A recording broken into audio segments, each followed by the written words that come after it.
नमस्कार, मैं हूं मृत्युंजय कुमार झा और हमारा खास शो भरोसे का हॉलमार्क, इसमें आपका स्वागत है। कई बार टलने के बाद आखिरकार देश में कल से ज्वेलरी की हॉलमार्किंग ज़रूरी हो जाएगी। यानी कल से ये नियम अनिवार्य होगा कि ज्वेलर सिर्फ हॉलमार्क ज्वेलरी ही बेचेंगे। साफ है, सरकार के इस फैसले से ग्राहकों को फ़ायदा होगा। यानी अब आपको ठगे जाने का डर नहीं रहेगा। कई बार गोल्ड की प्योरिटी को लेकर आपके मन में शक होता है कि जो आपने ज्वेलरी खरीदी है, गोल्ड खरीदा है, वो कितना प्योर है और जिस प्योरिटी के साथ आपको बेचा गया है क्या उतने कैरेट का गोल्ड है या उससे कम का है। ये तमाम तरह के सवाल आपके मन में होते हैं और ये कन्फ्यूज़न अब आपका दूर हो जाएगा ये नियम लागू होने के बाद। लेकिन अब सवाल ये है कि हॉलमार्किंग की पहचान आप कैसे करेंगे। आप कैसे पहचानेंगे कि जो ज्वेलरी आप खरीद रहे हैं वो हॉलमार्क ज्वेलरी है कि नहीं। दूसरी बड़ी बात कि क्या हॉलमार्क ज्वेलरी के लिए आपको ज़्यादा पैसे देने होंगे, इस तरह के सवाल आपके मन में होंगे। और अगर आपने हॉलमार्क ज्वेलरी खरीदी है तो क्या जब आप उसे बेचने जाएंगे तो क्या आपको पूरा पैसा मिलेगा। क्या हॉलमार्क ज्वेलरी को जब आप लंबे वक्त तक अपने पास रखेंगे तो क्या उसके वजन में कोई फ़र्क आएगा, कैरेट में कोई फ़र्क आएगा। ये तमाम तरह के ऐसे सवाल हैं जिसके जवाब आज हम जानने की कोशिश करेंगे। लेकिन उससे पहले देखिए ये खास रिपोर्ट।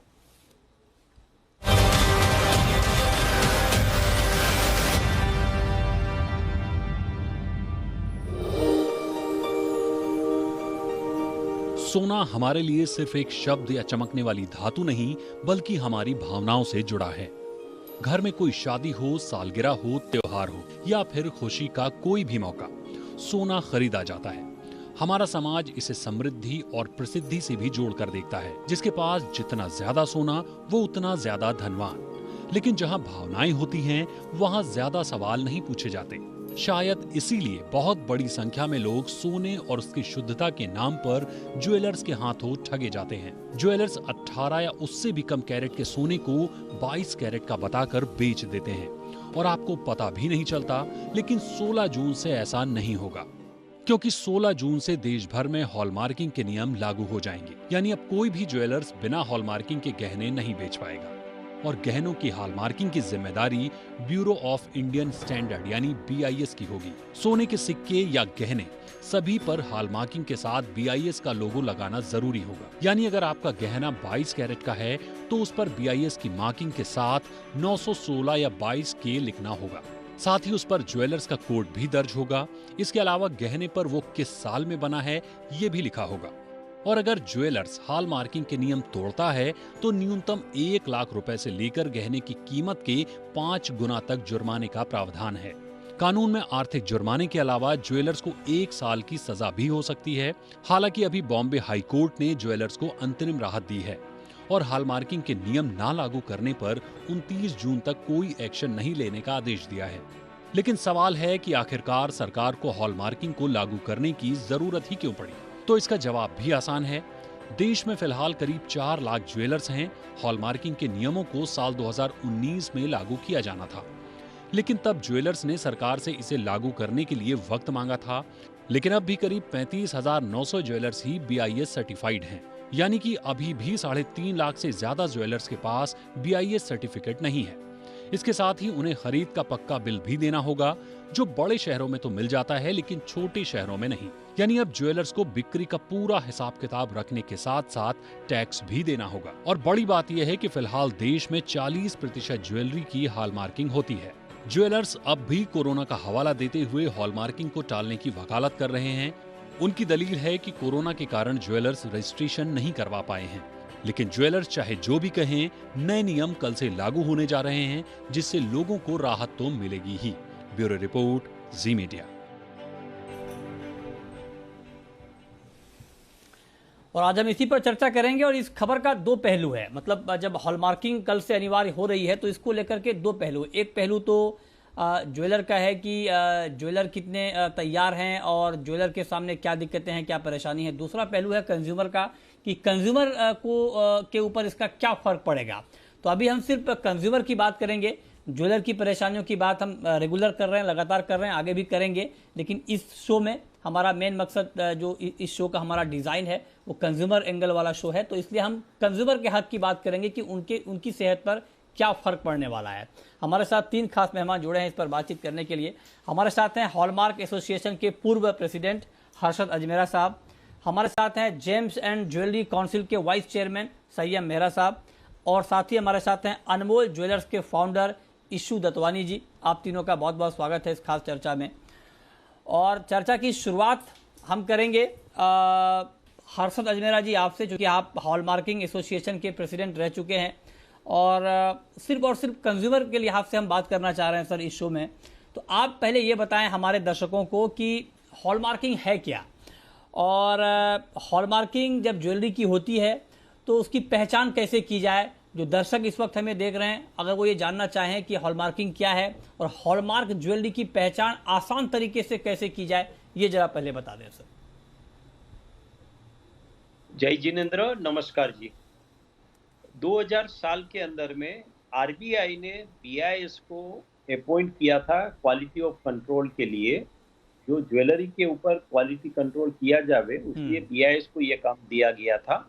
और बीआईएस ने 2000 के अंदर में हॉलमार्किंग वॉलंटरी चालू किया है, जिसके जो बीआईएस का जो लाइसेंस होल्डर हॉलमार्किंग सेंटर है वहाँ पे उसकी पूरी जचाई होती है, उसका लिए स्टैंडर्ड बना हुआ है। वो स्टैंडर्ड को फॉलो करके पूरी जचाई करने के बाद उसके ऊपर में जो प्योरिटी डिक्लेयर की हुई है वो निकलने पर उसका ऊपर में लेजर मार्किंग से हॉलमार्क करते हैं।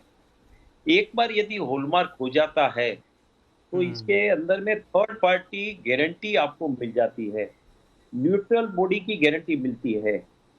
जो हॉलमार्क एजेंसी जैसे हॉलमार्किंग सेंटर, बीआईएस, गवर्नमेंट इसमें जुड़ा हुआ है, तो इसमें एक कंज्यूमर को एक तो प्रोटेक्शन मिलता है कि हॉलमार्क होने के बाद में उसको देखिए सही सोना सब जगह मिलता है, लेकिन एक तो थर्ड पार्टी गारंटी होती है ना, तो उसकी कीमत बढ़ जाती है और कस्टमर निस्फिकर हो जाते हैं कि उसने सोना लिया है उतना ही प्योरिटी का उसमें से निकलेगा।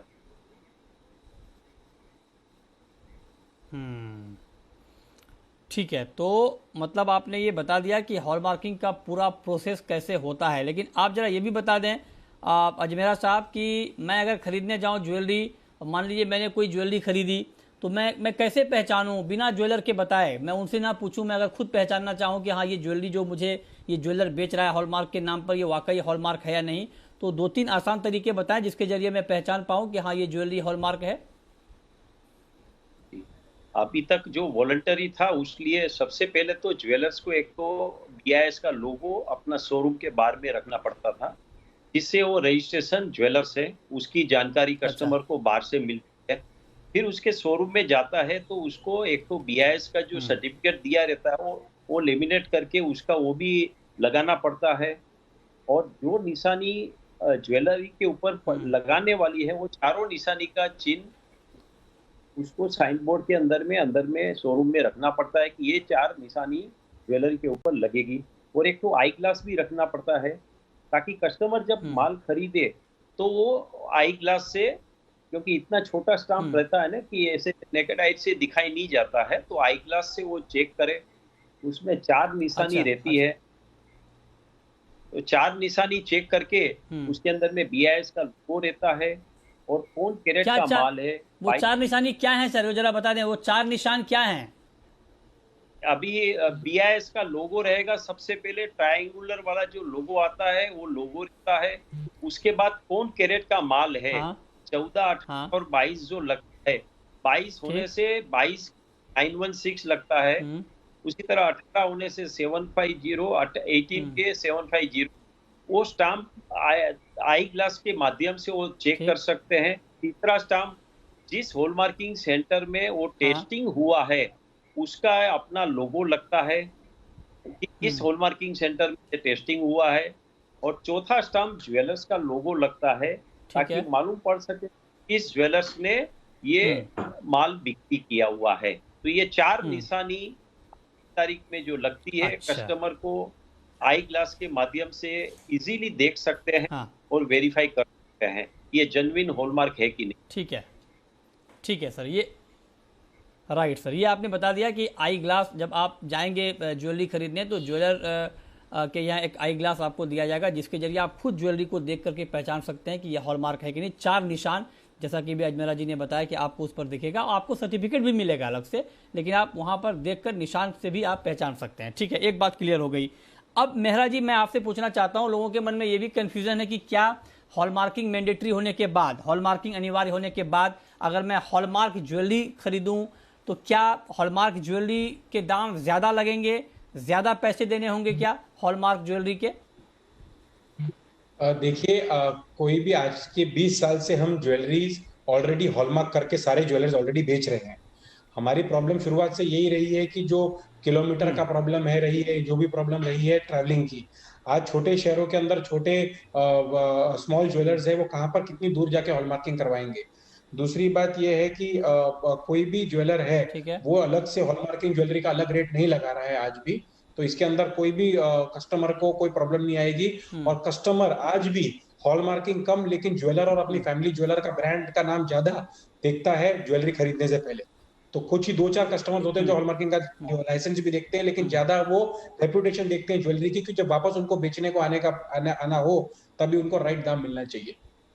ठीक बात है। हाँ, तो हॉलमार्किंग, ठीक आपने कहा कि ज्वेलर जो है हॉलमार्किंग का एक्स्ट्रा चार्ज नहीं लेता है, लेकिन सर वैसे हॉलमार्किंग पर कितना खर्च आता है? एक पीस ज्वेलरी की हॉलमार्किंग में ज्वेलर को ही सही कितना खर्च आता है? देखिए, 35 रुपया प्लस जीएसटी का चार्जेस है एक पीस को हॉलमार्क करवाने का। चाहे अगर वो सेट हो तो उसका 35 रुपया, और 2 इयरिंग हो तो उसका 35 और। तो ये बहुत रीजनेबल चार्ज है जो जनरली एक ज्वेलर अपने आप एब्जॉर्ब कर लेता है। एक्स्ट्रा कोई चार्ज लगाता नहीं है अपने कस्टमर को।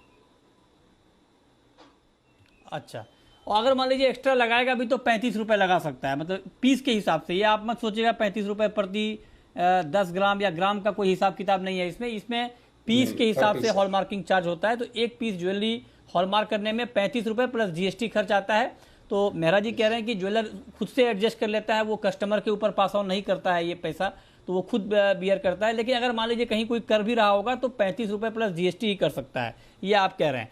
ठीक है, अब दत्वानी जी आप मुझे ये बताएं सर कि मान लीजिए कोई हॉलमार्क ज्वेलरी अगर खरीदे और अगर उसको दोबारा बेचने जाए तो क्या उसी भाव पर बिक जाएगा, क्योंकि हॉलमार्क है, पूरे कैरेट की गारंटी है, या वहां पर कुछ उसको कम पैसे दिए जाएंगे? देखिए, ये हर एक ज्वेलर का खुद का पॉलिसी होता है। तो ये कोई मतलब इन्फोर्स नहीं कर सकता है कि आपको पूरे पैसे देने हैं, पर लॉजिकली पूरे पैसे मिलने चाहिए। तो जो भी रेप्यूटेड ज्वेलर होगा वो पूरे पैसे देगा, क्योंकि उसको उसके हिसाब से अपनी रेपुटेशन भी बनती है। देखिए, जब हम माल बेचते हैं रिटर्न कितना आता है? रिटर्न 5% भी नहीं आता। तो अगर मुझे अपना रेपुटेशन बनाना है तो मैं पूरा पैसा दूंगा, मेरा रेपुटेशन बनेगा। लेकिन अगर कोई ज्वेलर कहे कि नहीं हमारी पॉलिसी है, हम 3% काटते हैं या 5% काटते हैं, तो वो उनकी पर्सनल पॉलिसी हो सकती है, इसमें कोई इन्फोर्समेंट नहीं है। नहीं, क्यों हो सकती है सर? नहीं दत्वानी जी, पर्सनल पॉलिसी क्यों हो? मैं यही इसलिए आपसे मैंने ये सवाल पूछा कि क्या इस नए नियम में क्या इसको लेकर के भी कोई गाइडलाइन है क्या, कि कोई पर्सनल पॉलिसी ना हो? नहीं तो हो सकता है कार्टेल बन जाए छोटी जगह, बड़ी जगहों में तो ठीक है बहुत ट्रांसपेरेंसी होती है, लेकिन छोटी जगहों पे अगर मान लीजिए 3-4-5 ज्वेलर्स जो वहां पर मौजूद हैं और सिर्फ वही ज्वेलर हैं, अगर वो आपस में कार्टेल बना ले तो कस्टमर बेचारा कहाँ जाएगा? वो एक के पास जाएगा वही बात कहेगा, दूसरे के पास जाएगा वही बात कहेगा, वो हार के परेशान होकर बेच देगा जिस भाव पर वो मांगेगा ज्वेलर। तो इसको लेके कोई पॉलिसी है क्या इस नए नियम में? नहीं है तो क्या होना चाहिए क्या, कि भाई एक ट्रांसपेरेंसी तो हो एटलीस्ट? नहीं, मेरे ख्याल से पॉलिसी में ये नहीं है, और ये होना मेरे ख्याल से ये इन्फोर्स करना इतना आसान होगा भी नहीं अगर आप लिखे भी। बेसिकली ज्वेलर को खुद का एक रेपुटेशन बनाना होता है। तो अगर कोई ऐसा करेगा, कार्टेल अगर बनाएगा भी, तो लॉन्ग टर्म में उन्हीं को नुकसान होगा। क्योंकि जैसे मैंने कहा, आप सेल ज्यादा करते हो, परचेस आपका तो नॉमिनल बहुत, और उसमें इसमें नुकसान भी नहीं है। आज अगर हम हॉलमार्क चीज अपनी वापस खरीदते हैं तो मुझे कोई मेल्टिंग लॉस है नहीं, तो क्यों मुझे काटना चाहिए? वैसे मजदूरी तो वैसे भी कट रही है, जब आप रिटर्न कर रहे हो आपकी जीएसटी भी जाएगी, आपकी मजदूरी भी जाएगी। तो जो भी रेप्यूटेड ज्वेलर है वो मेकिंग चार्ज भी आएगा। बिल्कुल बिल्कुल। अजमेरा जी, अब मैं आपसे एक सवाल पूछता हूं कि जहां तक मैं समझता हूं और जो बात आप भी कह रहे थे कि जो हॉलमार्किंग होती है वो सारी ज्वेलरी की नहीं होती है। अगर मान लीजिए कोई 1000 पीस लेकर जाए ज्वेलरी हॉलमार्क कराने, तो वहां पर सैंपल के तौर पर 10, 20 या 25 पीस की हॉलमार्किंग हो जाए, चेक हो जाए, और उसके आधार पर ये मान लिया जाता है कि ये सारी ज्वेलरी जो है वो प्योर है, या जो भी जिस कैरेट का वो निकलता है उतना कैरेट उसको कह दिया जाता है। तो मैं ये पूछना चाहता हूँ, क्या इसमें भी गड़बड़ी की गुंजाइश है सर, या होती है क्या कि मान लीजिए आपने सैंपल साइज के आधार पर कर दिया, लेकिन उसमें भी कम कैरेट की ज्वेलरी है, और अगर ऐसा मान लीजिए है तो एक कस्टमर होने के नाते कस्टमर के पास क्या अधिकार हैं? अगर मान लीजिए मैंने कोई ज्वेलरी खरीदी और मुझे शक है कि इसकी प्योरिटी ठीक नहीं है, तो क्या मैं क्रॉस चेक के लिए दोबारा हॉलमार्किंग सेंटर पर जाकर चेक करवा सकता हूं? पहला सवाल। और अगर वहां पर उस कैरेट की ज्वेलरी वो नहीं निकलती है तो इसके लिए जिम्मेदार कौन होगा? जिस ज्वेलर से मैंने खरीदा है वो, या थर्ड पार्टी हॉलमार्किंग सेंटर? उसके लिए मुझे कहाँ जाना होगा? सबसे पहले तो मैं ये बताना चाहूंगा कि जो आप बता रहे हैं कि 1000 पीस आती है तो 10-15 पीस ही टेस्टिंग किया जाता है, तो ये गलत बात है। इस तरह का नहीं है। ये 1000 पीस यदि हमारे पास ज्वेलरी आती है तो ईच एंड एवरी पीस को हम उसकी होमोजेनियस भी चेक करते हैं। एसआरए मशीन से उसको हम चेकिंग करते हैं क्यों, क्या कितना कैरेट का माल है, और फिर उसमें से एक तो सैंपलिंग प्लान बनाया गया है, क्योंकि ये इसका 1 बाय 1 बहुत 3-4 मेथड है जिसके माध्यम से हम पूरा चेकिंग करते हैं।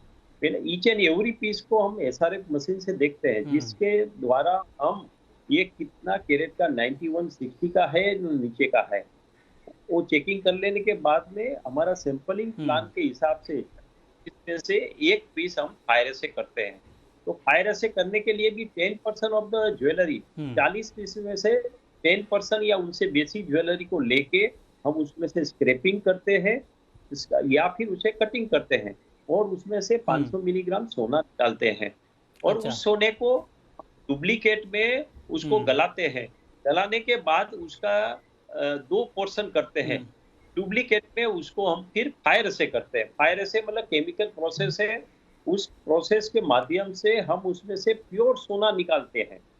प्योर सोना निकालने के बाद में जो ग्रोस सोना रहता है उसी का करके एक्यूरेट कितना सोना हमारा निकला, और ये जब हम प्योर करते हैं साथ में बॉम्बे मिंट या सब जगह से चेकिंग किया हुआ दूसरा सोना भी हम साथ में रखते हैं, ताकि हमारी सिस्टम सही है न गलत है वो भी हम लोग साथ साथ में चेक करते हैं कि हमने जिस लॉट को चेक किया 12 पीस रखा है, तो 12 पीस के अंदर हमारा 2 पीस हमारा बॉम्बे मिंट से चेक किया हुआ पीस भी रखते हैं, और उसका भी हम लोग रिजल्ट चेक करते हैं कि हमारा सिस्टम सब सही है कि नहीं। और साथ साथ में जो ज्वेलरी में से हमने ये फायर ऐसे के लिए जो कट पीस किया हुआ रहता है वो भी एक सैंपल में से 2 सैंपल करते हैं, और 2 अलग अलग उसको हम टेस्टिंग करके प्योर करते हैं। और इसका रिजल्ट हमारे को 0.04 से नीचे में आता है, और हमारा जो बॉम्बे मिंट का सैंपल का सोना का रिजल्ट के साथ में हम लोग क्रॉस चेक भी करते हैं। उसके बाद उसके हम रिजल्ट डिक्लेयर होने के बाद उसको जो कैरेट का है उससे लेजर मार्किंग करते हैं। तो ऐसा ये बात गलत है कि हम 4-5 पीस करते हैं, एवरी पीस हम लोग करते हैं। और यदि बाई चांस नजर से यदि हॉलमार्क के पास सोना यदि कोई नीचे गिरता है कि उसको डाउट आता है कि ये सही है ना गलत है, तो ऑल ओवर इंडिया में 950 सेंटर है, कहीं भी जाके अपना सोना ज्वेलरी लेके कहीं भी जाके कर सकता है, कर सकते हैं, क्रॉस चेक करा सकते हैं। ये क्लियर हो गया, मतलब ये आप क्लियर हो गया, ये आपने क्लियर कर दिया कि एक तो ये आपने कहा कि जो BIS जो हॉलमार्क होगा, मतलब मेरा पूछने का मतलब यही था कि उसको लेकर आप करें कोई शक करने की ज़रूरत नहीं है, कोई आशंका नहीं होनी चाहिए, क्योंकि वहाँ पर बहुत ज़्यादा पैरामीटर फॉलो किए जाते हैं हॉलमार्किंग में, और वो आमतौर पर प्योर ही मिलेगा। फिर भी अगर आपको कोई शक है तो आप किसी भी हॉलमार्किंग सेंटर पर जाकर क्रॉस चेक कर सकते हैं। अब मेहरा जी एक सवाल मैं आपसे ये पूछना चाहता हूँ कि हॉलमार्किंग के नियम अनिवार्य होने के बाद ज्वेलर के लिए मैंडेटरी हो जाएगा कि वो हॉलमार्क ज्वेलरी बेचें, लेकिन मैं पूछना चाहता हूँ कि जो कस्टमर हैं जिनके पास पुरानी ज्वेलरी पड़ी हुई है, अगर कोई कस्टमर पुरानी ज्वेलरी लेकर आएगा ज्वेलर के पास बेचने के लिए, तो क्या वो बेच सकता है ना नॉन हॉलमार्किंग ज्वेलरी? वहाँ पर कोई कंपल्सन तो नहीं है कि मतलब कस्टमर की ज्वेलरी ज्वेलर नहीं लेंगे नॉन हॉलमार्क वाला, वहाँ पर कोई दिक्कत तो नहीं है इस बात को लेकर? कोई दिक्कत नहीं है, हर ज्वेलर के पास जनरली कैरेटोमीटर रहता है, उसके अंदर वो चेक करके पुरानी ज्वेलरी ले सकते हैं। पुरानी ज्वेलरी जो इतने बाप दादाओं ने 4 पुश्ते 5 पुश्ते पुराना बिजनेस होता है हर ज्वेलर का, रिटेलर का, वो पुरानी ज्वेलरी जो बेची हुई है चाहे वो कोई भी कैरेट की हो, वो ज्वेलरी लेगा और अपनी मेकिंग को माइनस करके या जो भी XYZ परसेंटेज करके उसको गला के अपना रेट फिक्स करके उसको अपना पैसा दे सकता है। ऐसा कोई प्रावधान नहीं है इसके अंदर कि पुरानी ज्वेलरी अपन नहीं खरीद सकते। बहुत लोग ऐसा भी करते हैं इसके अंदर कि पुरानी ज्वेलरी लेते भी हैं और उसके सामने नई ज्वेलरी भी दे देते हैं एक परसेंटेज की वैल्यूएशन सेटल करके। मैं एक और पॉइंट का बोलना चाहता हूं कि जितने भी 900 950 हॉलमार्किंग सेंटर, इसमें से काफी हॉलमार्किंग सेंटर्स हैं जो अभी चालू नहीं है, तो आगे आने वाले आज के दिन जैसे आगे जाएगा तो इसके ऊपर भी काफी क्लैरिटी आएगी कि इसको कैसे आगे बढ़ाना है। Over to. हाँ बिल्कुल, उसके ऊपर सर हम अलग से बात कर ही रहे हैं कि हॉलमार्किंग सेंटर कितने होने चाहिए, कितने हैं, ये अलग मुद्दा बिल्कुल है। इंफ्रास्ट्रक्चर के मोर्चे पर दिक्कत है, उसमें थोड़ा वक्त लगेगा और इसीलिए ज्वेलर ये डिमांड भी कर रहे हैं कि एक साथ पूरे देश में इसे लागू ना किया जाए, क्योंकि पर्याप्त रूप से हॉलमार्किंग सेंटर अभी मौजूद नहीं है। ये बात कही जा रही है लगातार। दत्वानी जी, अब एक बात बताएं सर आप कि मान लीजिए किसी ने हॉलमार्क ज्वेलरी खरीदी और 10 साल के बाद अगर वो बेचने जाए या 20 साल के बाद बेचने जाए, तब क्या उसकी क्वालिटी में कोई फर्क आता है क्या? ज्वेलरी अगर इस्तेमाल कर रहा हूं मैं, मान लीजिए रिंग पहन रहा हूं या कुछ गले की चेन, तो क्या उसकी क्वालिटी में या कैरेट में कोई फर्क आता है क्या लंबे समय तक इस्तेमाल करने के बाद? हॉलमार्क ज्वेलरी की बात कर रहा हूं मैं। नहीं, बिल्कुल बिल्कुल फर्क नहीं आता है। हम देखिए 2000 से ये हॉलमार्क शुरू हुआ है और जब BIS के पहले 8 ज्वेलरों में हम एक थे। 2000 से हमारी ज्वेलरी हॉलमार्क है, तो हमारे पास 10-15 साल 18 साल पुरानी ज्वेलरी बहुत वापस आई है और हम उसी वजन और उसी रेट से हम ले लेते हैं, उसमें कोई फर्क नहीं होता, बिल्कुल भी। ठीक है, ठीक है, तो आप कह रहे हैं कोई फर्क नहीं आता है, बिल्कुल क्लियर हो गया। आखिरी सवाल अजमेरा जी मेरा आपसे ये कि हॉलमार्क के जो नए नियम है इसमें क्या सिर्फ ज्वेलरी की हॉलमार्किंग होगी या गोल्ड क्वाइन, गोल्ड बार की भी? यहाँ पर कोई क्लियरिटी है क्या सर? अभी ज्वेलरी के ऊपर ही बोला गया है कि 14, 18 और 22 कैरेट की ज्वेलरी के ऊपर में हॉलमार्क करना कंपलसरी है। बाकी का जो क्लियरिफिकेशन आज शाम की रात की जो मीटिंग में और बेसी जानकारी मिल सकेगी। अच्छा, तो आप कह रहे हैं कि बिल्कुल संक्षेप में चांदी की तो हॉलमार्क नहीं हो रही है सर। एक दर्शक पूछ रहे हैं कि चांदी भी हॉलमार्किंग बिकेगी क्या? नहीं, कंपलसरी नहीं है, वॉलंटरी है। ठीक है, चलिए क्लियर। बहुत बहुत शुक्रिया अजमेरा जी आपका, मेहरा जी आपका और इशू दत्वानी जी आपका हमारे साथ इस खास चर्चा में जुड़ने के लिए और डिटेल में बताने के लिए कि हॉलमार्क के नियम अनिवार्य होने के बाद कंज्यूमर के ऊपर क्या फर्क पड़ेगा।